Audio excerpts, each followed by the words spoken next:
Hello, hi, sweet lovely people. My name is Jess Marie and welcome back. I hope my hair bun makes it in the shot. Let's just clear the throat and get into it. So, hello, hi. I have been struggling for the past little while. My baby is 10 months old and I've been struggling with being a stay-at-home mom. I don't have a job that I'm going back to because just how things worked during 2020, 2021, I don't have anywhere to go. I lost my job during COVID. I was laid off and I was getting checks from the government. And because I didn't have enough hours, I wasn't able to get a lot of maternity time leave. So if I were to no longer want to be a stay-at-home mom, for one, I can't afford daycare. Daycare is outrageous. So basically I'd be working to get out of the house and to pay for child care because it's like $2,000, $3,000 a month. So I can't afford that. My husband can't afford that. And basically I'm surrendering to being at home. We are in the first week of May and it's still raining. It's still cloudy and it's hard to go out in the garden. We try our best to go outside, but you know how it is layering up the baby. We have this beautiful wetsuit, I call it the wetsuit. I think it's a mud suit, but it goes over the shoes and basically his clothes won't get dirty or anything like that because he wants to play in the garden and it's all muddy and all that stuff. So then I'm not changing him constantly. I just shake off the mud suit, and because it's like that, what would you call it? That waterproof material. It's not, y'all know what I'm talking about. It's like a windbreaker, but it's a suit.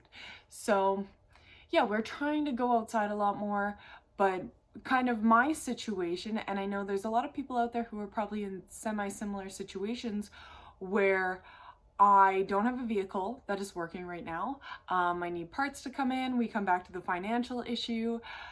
We're waiting for parts. We're waiting to do all that stuff.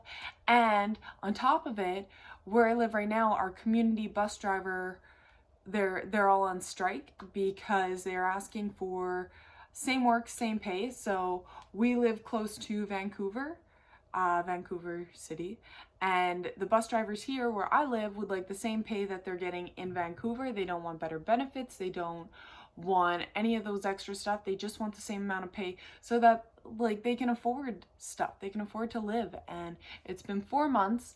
So Levon and I, one of the things that we would do is we'd go on the bus, just do a loop around because he loves seeing stuff. He's very visual. He likes interacting with people. He likes movement. He's constantly doing stuff.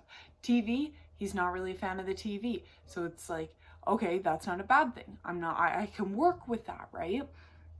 But because he's a little bit more demanding for doing stuff, constantly doing stuff. So I'm trying to research stuff that is appropriate for his age. Everything that I've tried, he's not really into. So I'll try to like stick stuff up on the walls, on the cabinets. I also live with my mother-in-law. So everything is hers. So I got to be mindful too of the activities that I'd like for him to do because she doesn't really want tape marks on some of the stuff. And also for me, I don't really want to be wasting a bunch of tape. I don't see, for me, it just doesn't work. So I'm trying to think of alternative solutions. So I've been trying to like string things up and have them pull it down, but then the string becomes an issue. So that's kind of where we're at. And I get a little bit lonely, not gonna lie. I know a lot of people go through this as well.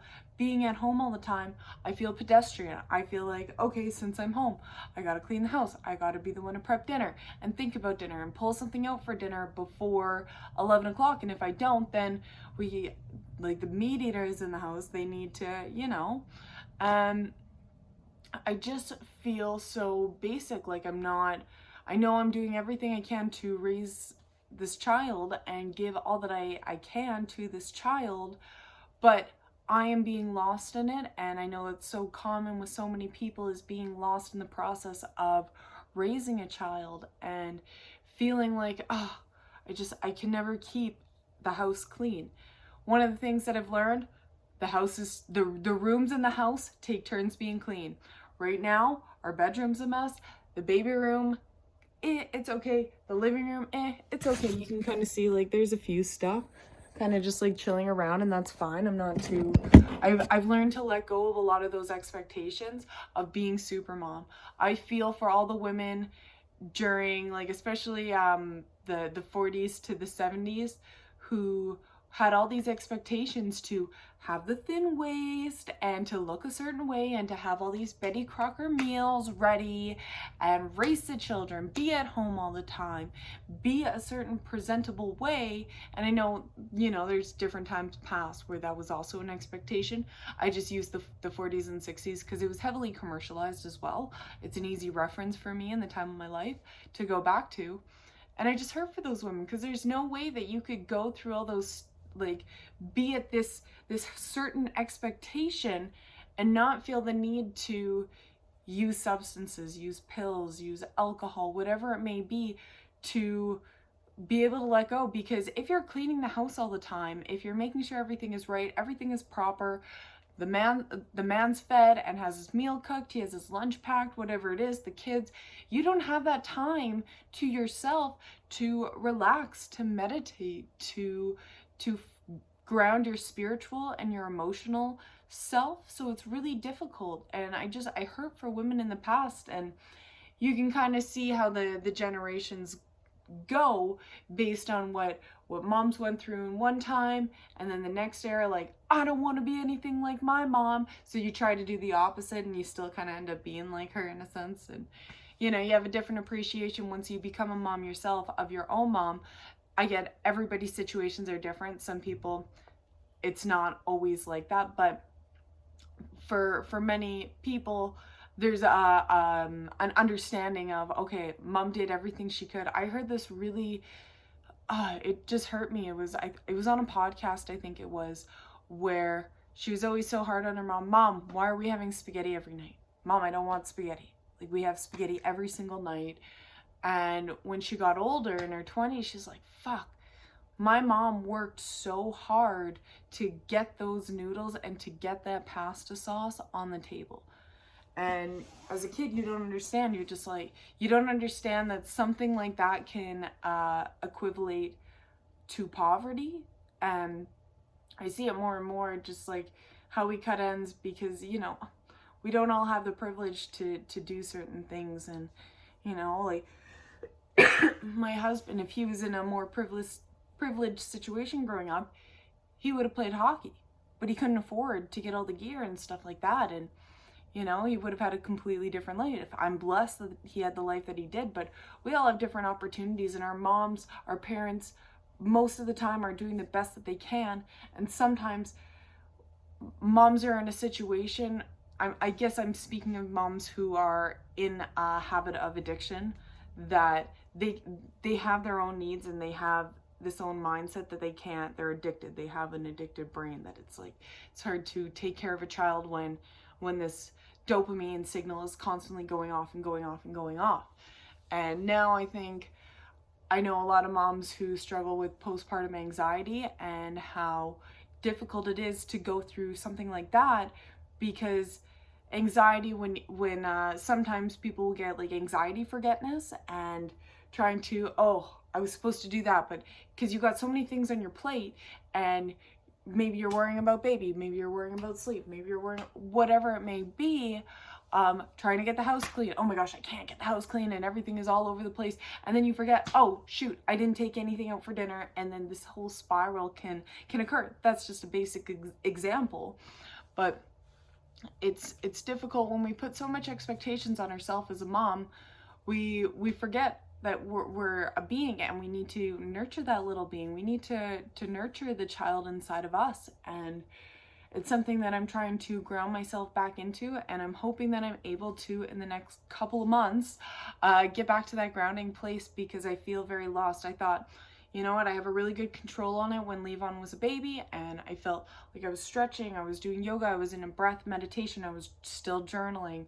Now that he's more active and more demanding of my time, and to constantly be aroused, I have a tough time pulling out the paints. I can't just pull out the paints, because then he's like, give me some of those paintbrushes, let me have that acrylic paint.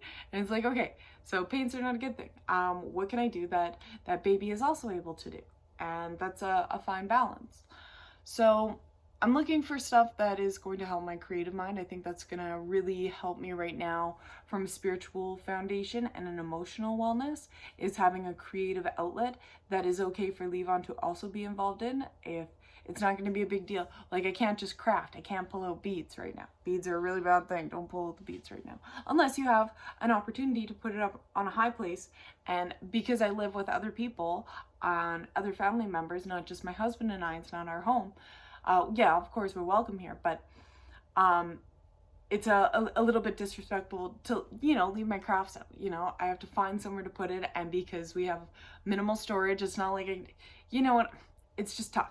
It's not like I can just like put it up on this cabinet here or like, so that's kind of where I'm at right now. And I'm working to not feel as quote unquote pedestrianized, because I'm tired of just like feeling like I'm cleaning the house all the time. And then when I finally get that chance to have me time, it's like, I need a cigarette, I need a drink, or baby wakes up, and just trying to find a balance, that's what it's all about. So if you made it this far, thank you for listening. I appreciate you. I love you. And yeah, I hope to have more conversations about this and my understanding of my mental well-being and emotional and physical and spiritual well-being.